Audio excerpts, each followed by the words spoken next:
안녕하십니까. 세상을 읽어주는 남자 이성훈입니다. 오늘은 삼성 2나노에 대해서 한 말씀 드리겠습니다. 이 삼성 2나노는 이 반전을 꿈꾸는 노드입니다. 삼성이 다시 한번 TSMC에 따라 붙을 수 있는지가 2나노 노드에서 판가름 난다고 볼 수 있습니다. 이 삼성 입장에서는 2나노 노드는 트랜지스터 구조를 바꾼 두 번째 노드가 됩니다.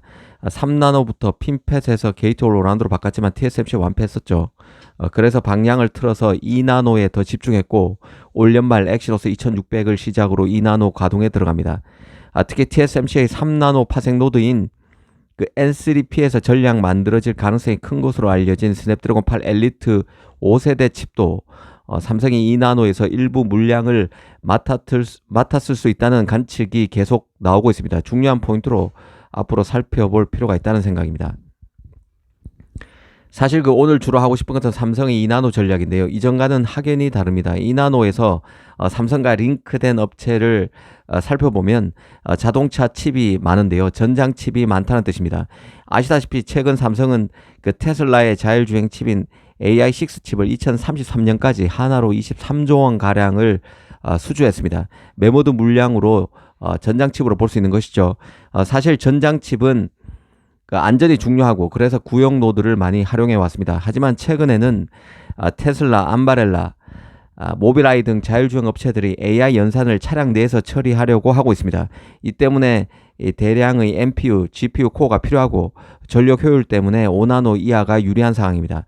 이 삼성으로서는 AP와 서버 같은 기존 시장에서 TSMC의 아성을 무너뜨리기가 만만치 않은 상황이죠. 이 보수적인 칩 시장에서 이 팹리스들도 기존 생태계를 활용해서 안정적으로 칩을 공급받는 게 유리한 측면이 있습니다. 삼성이 기존 시장에서 반전을 꿈꾸기가 여의치 않은 이유인데요. 하지만 전장 칩의 경우는 상황이 다소 다릅니다. 전장 분야는 사실상 파운드리 입장에서 보면 까다로운 분야입니다. 이 차량용 반도체는 품질 인증에만 수년이 걸리고 한번 설계가 확정되면 최소 10년 이상 써야 해서 파운드리 입장에서는 공정 변경이 거의 어렵습니다. 수익성이 낮을 수밖에 없다는 뜻이죠.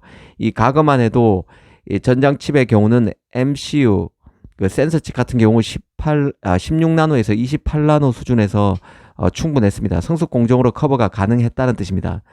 안정과 수율 요구치는 심지어 데이터 센터용보다 더 높은 상황인데 첨단 노드 활용은 안 되기 때문에 돈이 별로 안 되는 공정이 바로 전장칩 공정인 것이죠. TSMC 입장에서 보면 우선순위에서 밀릴 수밖에 없는 게 바로 전장 분야입니다. 그런데다 이 전장칩 같은 경우는 사법 리스크도 있습니다. IT칩 같은 경우는 오류가 나면 제품 불량으로 끝나지만 이 자동차 칩 같은 경우는 인명피해로 연결돼서 자동차 제조사, 팹리스, 파운드리 모두 법적 책임 소지가 생길 개연성을 배제할 수 없습니다. 제조 결함이 원인일 경우는 파운드리까지 소송 대상이 될 수도 있는 것이죠. 이 때문에 TSMC, 인텔, 파운드리 같은 경우도 전장칩에 대해서는 매우 보수적으로 접근하는 게 현실입니다. 삼성이 최근 2나노에 링크된 이 고객의 공통점을 보면 오피셜로 확인된 곳일수록 전장칩인 경우가 대다수임을 알 수 있습니다. 앞서 테슬라의 경우를 말씀드렸지만 암바렐라도 그런 경우인데요. 자율주행 프로세서용 SoC를 삼성 2나노에서 만듭니다. 이 암바렐라가 자동차용 카메라 SoC에 강점이 있는 곳인데요. 삼성은 오토모티브 반도체 파운드리 확대 전략을 추진 중이기 때문에 이해관계가 맞아떨어졌다고 볼 수 있습니다. 참고로 암바렐라 같은 경우는 이전에 칩 같은 경우는 TSMC 5나노를 사용하다가 삼성 2나노로 갈아타는 사례입니다. 이것도 TSMC의 영업전략, 파운드리 영업전략과 견줘서 생각해보면 삼성으로 옮길 만한 요인이 있었다고 유추해 볼 수 있는 것이죠. 일본의 프리퍼드 네트워크스도 삼성 2나노 고객이 거의 확정적인 곳인데요. 국내 스타트업인 리벨리온 칩도 삼성 2나노 고객이 될 것으로 보입니다. 이 프리퍼드 네트워크스와 리벨리온 같은 경우는 AI 칩이기 때문에 전장 칩으로 분류되지는 않습니다. 다만 이 두 업체 모두 삼성의 메모리인 HBM과 패키징까지 일괄 원스톱 서비스를 활용하고 있는 점이 눈에 띕니다.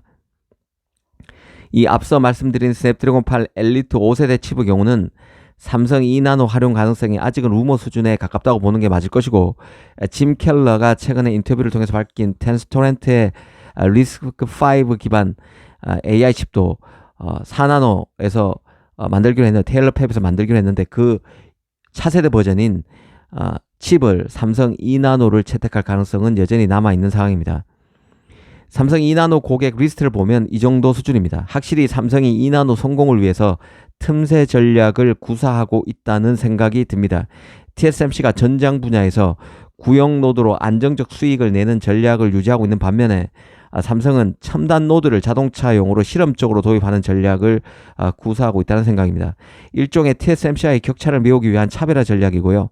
이 TSMC가 3나노 이하에서 애플, 엔비디아, 퀄컴, AMD 등을 독점하고 있기 때문에 삼성은 새로운 첨단 고객군을 찾아야 했고, 그게 바로 전장 분야, AI 분야에서는 새롭게 진출하는 스타트업 중심의 고객을 꾸려가고 있다는 생각입니다. 특히 삼성은 파운드리와 메모리를 한 번에 서비스하는 원스톱 영업을 강조하고 있는 상황입니다. 전장의 경우는 하만까지 계열사를 갖고 있기 때문에 시너지가 더 배가 될 수 있는 것이죠. 칩 공급부터 완성차, 인포테인먼트까지 한 체인으로 연결될 수 있는 게 바로 삼성의 경쟁력입니다.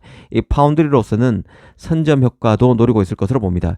어려움이 있겠지만 전장용에서 2나노 수준의 신뢰성을 먼저 확보하게 되면 후속 고객, 가령 그 로보택시나 항공우주 등에서 확장이 유리한 측면이 있을 것입니다. TSMC는 일단 돈이 되는 고객, 서버, AP, 스마트폰 고객 중심 등에 치중하는 사이에 그 틈새로 삼성이 접근하고 있다는 생각이 듭니다.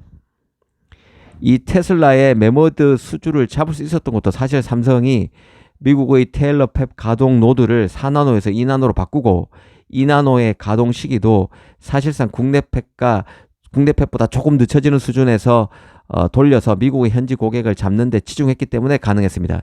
이 TSMC는 2나노가 트랜지스터 구조를 바꾼 첫 번째 노드인 점도 잊지 말아야 합니다. 시행착오가 있을 여지가 있는 것이죠. 그런 빈틈을 노리고 삼성이 2나노에 박차를 가하면 성과가 있을 수 있다는 생각입니다.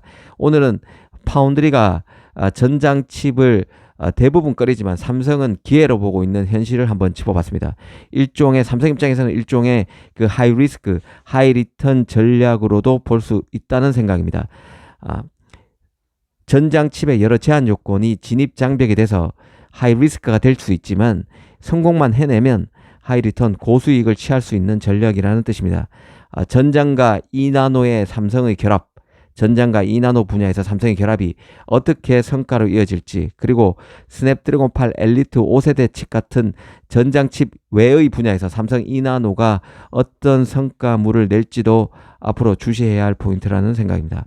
만약 삼성이 전장칩에서 기대 이상의 성과를 내고 스냅드래곤 칩과 같은 AP 분야, 삼성이 TSMC에서 모두 고객을 잃었던 AP 분야, 그리고 AI 칩, 엔비디아와 AMD와 같은 링크도 계속되고 있는데요. 아직은 루머 수준이지만 이쪽에서도 성과를 낼 수 있다면 삼성 2나노가 삼성 3나노와는 전혀 다른 분위기로 다시 주도권 경쟁을 TSMC가 본격적으로 벌일 수 있다는 생각도 듭니다.